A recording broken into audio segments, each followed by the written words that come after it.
charge with a Roy Moore nomination, or with this defending Kavanaugh to the hilt and immediately dismissing what Judge Ford said, and even trying to frame another guy in one case of a gentleman who's now taken it back and apologized for it. Does this not bother you, just as a woman, a young woman in the Republican Party, that this is the message that's being sent to you? Right. I think we need to draw a very important distinction. I mean, I've criticized, in fact, I've criticized on your program some of the things that Donald Trump has said and done. When the Access Hollywood came out, I flat out said that the Republicans that were continuing to support him were, in essence, endorsing sexual assault, because that's what he was admitting to on the Access Hollywood tape. Women in your party, but the majority of women in your party, they did vote for him. What Donald Trump said and did is abhorrent.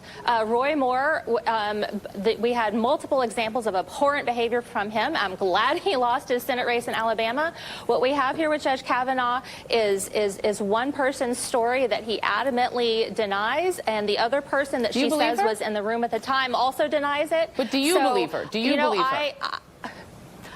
I believe that something traumatic happened to her. I believe that I don't think that she is lying. I don't think that she is intentionally trying to mislead anybody, but I haven't heard her speak. We've seen written testimony, written letter from her. She'll probably say what was in the letter. Do you believe that something traumatic happened to her at the hands of Brett Kavanaugh? I want to hear from her. There is something to be said for being able to hear someone speak in their own words. Let's say she says exactly what was in the letter. Will you believe it? Will you believe if she repeats exactly what was in her letter? Until I see her speak, being willing to speak under oath in front of the Senate Judiciary Committee, and I think that there's a reason that we set our court system up this way, because there's something there.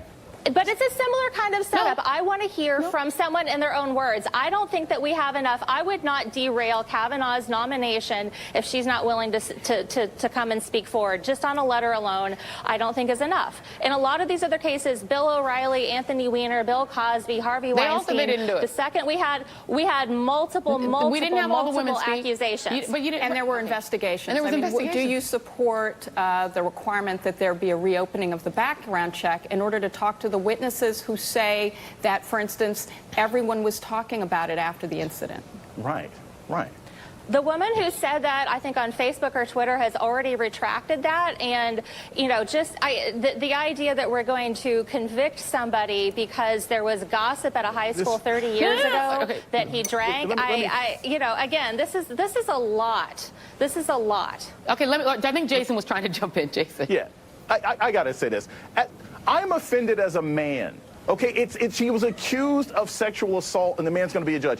And let's remember, this is not just what he was doing in high school, because he was drinking underage, which is against the law, and he's supposed to be, you know, soon to be one of the most important judges in the land. But also, you've got to look at what he did when he was in college and the organizations he was in. And their no means yes, and yes means whatever. I mean, it's not like this is a one-time incident. And I'm so sick and tired of these arguments, well, there's got to be other people. So I get what? So you're not really a murderer if you killed one person? You got to kill 5 before you consider you a murderer? If you grabbed a woman, held her hand over her mouth and turned up the music, that is a problem. So what I'm saying is this notion that this is going to be derailed, that this is problematic, or that we have to wait for some sort of public performance in order to believe this woman, could all be solved if there was actually an FBI investigation, which this president and the Republicans on the committee refused to do. And I remember a time, crazy as it may seem, where a man like this, who brings this much trouble and this much problems and this sort of attack on integrity to the Supreme Court, would just withdraw. Yeah. And I think eventually, if he cares about this country and he cares about the institution, that's what he should end up doing.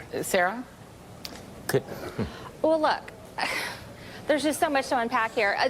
There is a very real possibility that Brett Kavanaugh did nothing wrong. I think it's entirely, again, I think that something traumatic happened to her, but it's entirely possible that there is a case of mistaken identity. And again, the fact that we're going to make these accusations that he's some kind of horrible person without having his accuser come forward, I think that's too far. Could I weigh in on this? Yes, please, Charlie.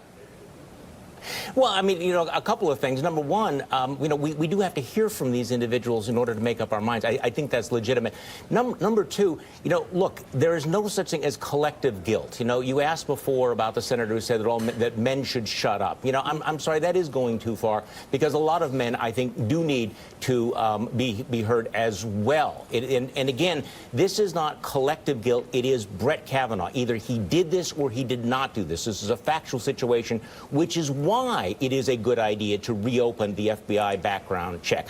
That's why it is a good idea to bring in the alleged eyewitness in this case and put him under oath, Mark Judge, in order to determine that. See, part of the problem is to get ahead of the evidence that we actually had.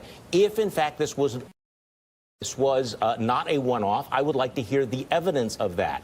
So, I mean, this is, again, where I'm trying to say, can we at least stick to the facts as we know it? And that's why I think it's going to be very important to hear what Dr. Ford has to say, and she needs to be treated very, very seriously.